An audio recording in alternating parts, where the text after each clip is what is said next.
नमस्कार दोस्तों।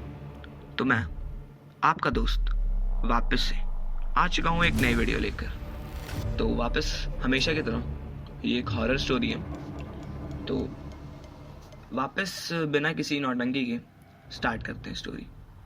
तो ये स्टोरी में दो कैरेक्टर्स हैं, राज और रोहित। रात के 12 बजे थे और राज अपने दोस्त रोहित के साथ एक पुरानी हवेली के पास आया। हवेली के बारे में सुना था कि वहाँ कुछ अलग होता है।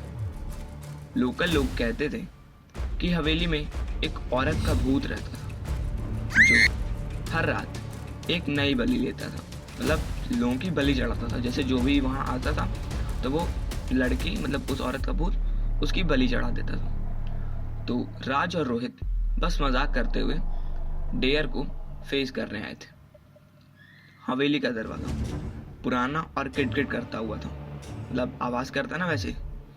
तो हवेली का दरवाज़ा किटकिट करता हुआ था। अंदर एंटर करते ही एक अजीब सी सर्द हवा चलने लगी। एकदम ठंडी सी हवा का झोंका चलने लगा। यार, ये तो एकदम हॉरर फिल्म जैसा फील दे रहा है, रोहित बोला।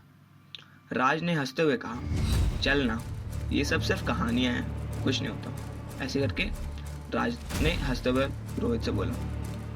अंदर सब कुछ टूटा फूटा था। दीवारों पर पुरानी पेंटिंग्स थीं जिनमें लोग अजीब तरीके से घूर रहे थे। एक बड़ा सा हॉल था जिसमें एक पुराना पियानो था।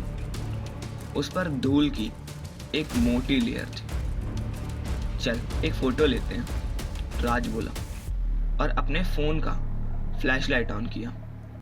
जैसे ही फ्लैशलाइट ऑन हुई, एक सेकंड के लिए पियानो के पास एक सफ़ेद साया दिखा।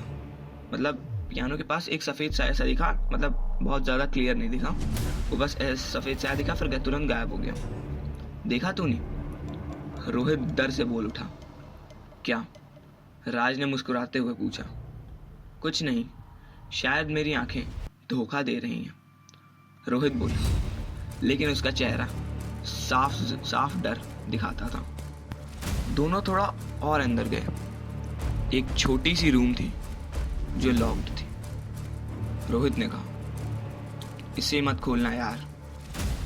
पर राज को एडवेंचर का भूत सवार था। उसने जोर लगा के दरवाज़ा खोला। रूम के अंदर एक कुर्सी थी और उस पर एक पुरानी गुड़िया, मतलब डॉल, बैठी थी। ये क्या है? राज ने बोला। गुड़िया को उठाने लगा। जैसे ही उसने गुड़िया उठाई, एक तेज चिल्लाने की आवाज पूरी हवेली में गूंज उठी। रोहित ने डर के मारे राज का हाथ पकड़ लिया। गुड़िया की आंखें एकदम से लाल हो गई, जैसे गुड़िया की आंखों में एकदम खून भर गया। खून से एकदम लाल, जैसे किसी को बहुत ज़्यादा गुस्सा आ जाए। राज ने गुड़िया छोड़ दी और दोनों भागने लगे। जैसे ही वो दरवाजे के पास पहुंचे, हवेली का दरवाज़ा खुद ब खुद बंद हो गया।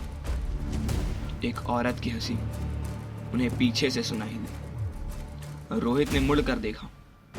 एक सफ़ेद साड़ी पहने औरत उन्हें देखती हुई हवा में तैर रही थी। उसकी आंखें एकदम काली थी और उसके होठों पर एक क्रीपी सी स्माइल थी। राज चिल्लाया, चलो यहाँ से। दोनों ने दरवाज़ा खोलने की कोशिश की, लेकिन दरवाज़ा नहीं खुला। पीछे से वो औरत उनके करीब आ रही थी। उसकी आवाज़ उनके कानों में गूंज रही थी, यहाँ से कोई नहीं जाता, तुम लोग अब मेरे हो।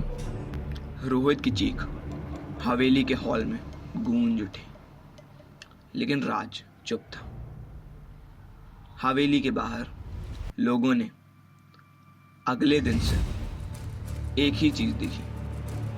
राज और रोहित का सामान वहाँ पड़ा हुआ था, लेकिन दोनों का कोई पता नहीं था। उनके फैमिली वालों ने उनको बहुत ढूंढा यहाँ वहाँ, लेकिन उन लोगों का लास्ट टाइम सामान जो मिला वो उस हवेली के बाहर ही पड़ा था। और उसके बाद उन्हें आज तक कहीं भी नहीं देखा गया। लोग कहते हैं कि हवेली से रात को अब दो अलग अलग आवाज़ें आती हैं, एक औरत की हंसी और दो आदमियों की चीखें। तो गाइस यहीं पे स्टोरी एंड होती है। मानता हूँ स्टोरी थोड़ी लंबी है, मतलब लंबी क्या कह रहा हूँ, बहुत छोटी थी। पिछली वाली से तो बहुत ही छोटी थी, मतलब पिछली वाली तो थी यार, कम से कम लंबी थी और अच्छी भी थी। लेकिन इस बार मैंने सोचा कि थोड़ी शॉर्ट स्टोरी लाते हैं, लेकिन स्टोरी शॉर्ट थी लेकिन अच्छी थी।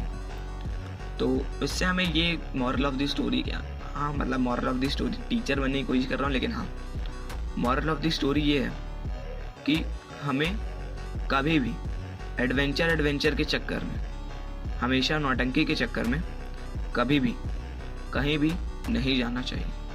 और ख़ासकर ऐसी जगह जहाँ पे जैसे लोकल लोग बोलते हो कि यहाँ नहीं जाना चाहिए, कि यहाँ मतलब ऐसा कुछ सुपर नेचुरल चीज़ें हैं, जैसे भूतिया चीज़ें हैं, या फिर जहाँ जाने को मना किया जाए और मतलब एक लोग नहीं बहुत लोग बोलते हैं, तो वहाँ नहीं जाना चाहिए। तो इसी के साथ गाइस मेरी ये स्टोरी ख़त्म होती है। आई होप कि आप लोगों को ये स्टोरी पसंद आई हो, और अगर पसंद आई है तो लाइक, शेयर और सब्सक्राइब किए बिना नहीं जाइएगा, वरना वो चुड़ैल डायरेक्ट आपके घर ही पहुंचेगी। चलिए ऐसे ही मिलता हूँ एक नए वीडियो में 1-2 हफ्ते बाद। Bye bye.